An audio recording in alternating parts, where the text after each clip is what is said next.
Welcome back to the Dinar Chronicle, your trusted source for daily updates on global currencies and real-time revaluation developments. It's Friday, July 18th, 2025, and today's report is one that dinar holders across the globe have been waiting on with bated breath. From Washington to Baghdad, from the Central Bank of Iraq to private redemption centers reportedly operating under NDAs, all eyes are locked on one number: the Iraqi dinar exchange rate. In the early morning hours, foreign exchange markets saw an unusual spike in dinar-based volume, especially across private currency platforms and over-the-counter trade systems. According to unconfirmed reports from FX liquidity trackers, there was a sustained buy-in from offshore entities late last night, coinciding with quiet movements in U.S. Treasury-backed institutions. These patterns are typically not visible to the public, but insider chatter picked up in the early hours suggests that multiple Tier 1 banks may be preparing rate updates behind closed doors. While this does not yet indicate a full-blown revaluation, the proximity to structured financial shifts globally, such as BRICS digital asset alignment and Basel IV transparency deadlines, cannot be ignored.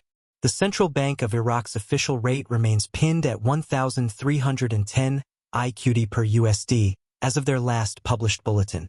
However, traders on the ground in Baghdad and Erbil are reporting silent screen rates, flashing on interbank terminals, allegedly between 3.95 and $5.10 per 1 IQD. These figures have not been confirmed by government or central bank officials, but the consistency of the reporting across multiple time zones adds weight to the speculation. Meanwhile, local currency exchangers in Jordan and the UAE are telling a different story: limited supply and premium pricing on physical IQD, with some notes being held back entirely for authorized clients only, a phrase that historically implies restricted access for public redemption. Frank 26, a widely followed voice in the dinar community, issued a late-night statement saying simply, "Redemption centers are active. Rates are digital. We wait for green light." This cryptic message follows a week of growing rumors about the U.S. Treasury testing rate conversions via proprietary software tied to the quantum financial system. While QFS integration has been dismissed by some traditional economists as speculative at best, its alignment with the IMF's upcoming cross-border payment protocols scheduled for Q3 implementation may be more than coincidental. Elsewhere, sources close to the World Bank's Middle East division have confirmed a series of high-level meetings between Iraqi financial regulators and representatives from both the European Central Bank and the Bank of International Settlements. The meetings, said to have occurred over a 48-hour period earlier this week, reportedly focused on stabilization policy, digital asset cross-referencing, and mechanisms for post-revaluation capital flow monitoring. This supports a growing narrative that Iraq is not only preparing for a rate adjustment but may be positioning itself as a regional financial hub, likely in connection with its oil output recalibration and restructured export contracts now pegged to a yet-to-be-announced asset basket. There's also increased activity among contract holders and SKR, safe-keeping receipt, clients in the US and Canada. Multiple viewers have reported being contacted for updated documentation, biometric verification, and in some cases, travel instructions to Tier 2 banking locations under non-disclosure terms. If these reports are accurate, it signals that back-end processing is either ongoing or very close to activation. That said, the absence of a publicly posted rate change from the Central Bank of Iraq remains the biggest missing piece. The Department of the Treasury has remained silent on any currency-related activity, though earlier this week, Secretary Yellen spoke briefly at a financial reform panel in D.C., noting that emerging market currencies must be allowed to align with real-world valuation metrics, including resource-backed indicators and sovereign debt restructuring. While no mention was made of Iraq specifically, the timing and language of her statement did not go unnoticed by market watchers. Geopolitically, tensions in the region continue to affect confidence. While Iraq has stabilized politically over the past 12 months, the global financial environment remains volatile, particularly with OPEC's renewed focus on regional oil output caps and the continued rise of de-dollarization efforts across Asia and parts of South America.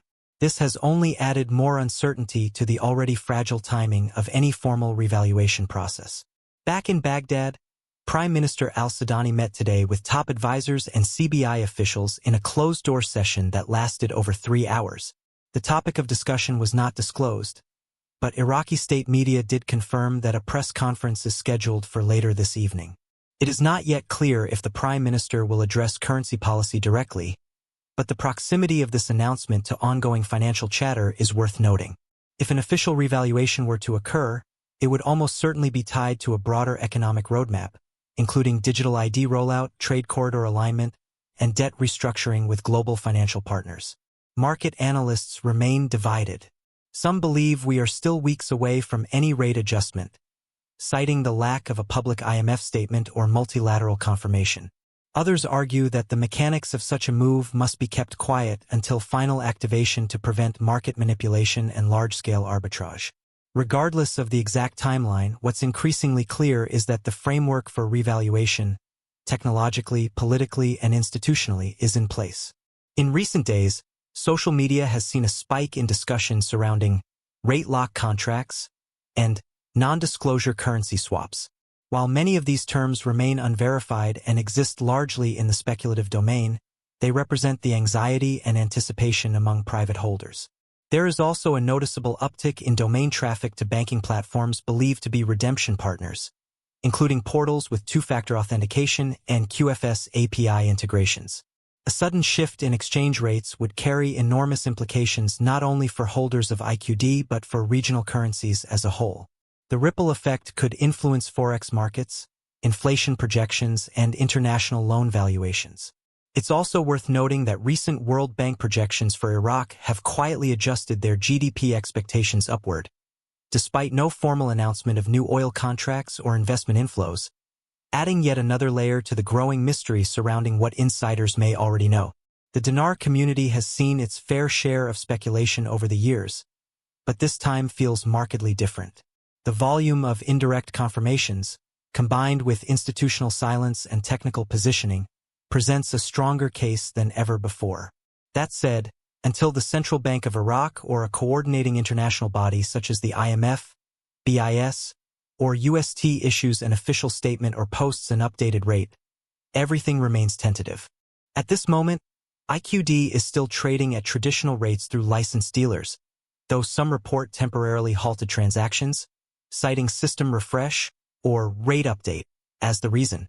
Meanwhile, select individuals with private banking relationships have shared that their accounts are showing new rate placeholders, but withdrawals remain locked pending final confirmation. Whether these reports are intentional leaks, back-end tests, or false flags remains to be seen.